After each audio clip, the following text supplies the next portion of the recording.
माझी प्रत्येक नवतरुण युवकांना आता विनंती असेल, दादांनो, राजकीय क्षेत्रामध्ये उतरत असताना एक गोष्ट नक्की लक्षामध्ये ठेवली पाहिजे की राजकारण करत असताना आपण 90% समाजकारण केलं पाहिजे आणि त्यातील फक्त 10% राजकारण केलं पाहिजे.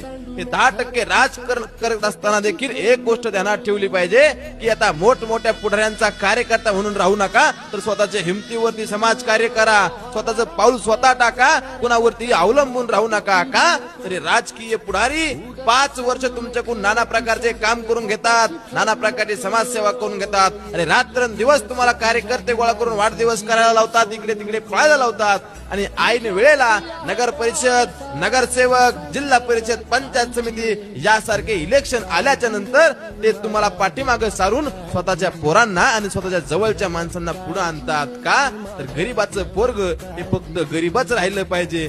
जर गरीबाचं पोरग राजकारणात मोठं झालं तर आपल्या पाठीमागे आपल्या सतरांजा कोण उचलीन, आपल्या पोरांच्या गाड्या मागे गाड्या घेऊन कोण पळन. म्हणून गरीबाच्या पोरांनी आता राजकारणात उतरत असताना स्वतःच्या हिमतीवरती उतरलं पाहिजे आणि गोर गरीब जनतेने देखील आता या गरीबांच्याच पोरांना साथ दिली पाहिजे. गड्या देवा काळजी रे, माझ्या देवा काळजी रे. माझी प्रत्येक नवतरुण युवकांना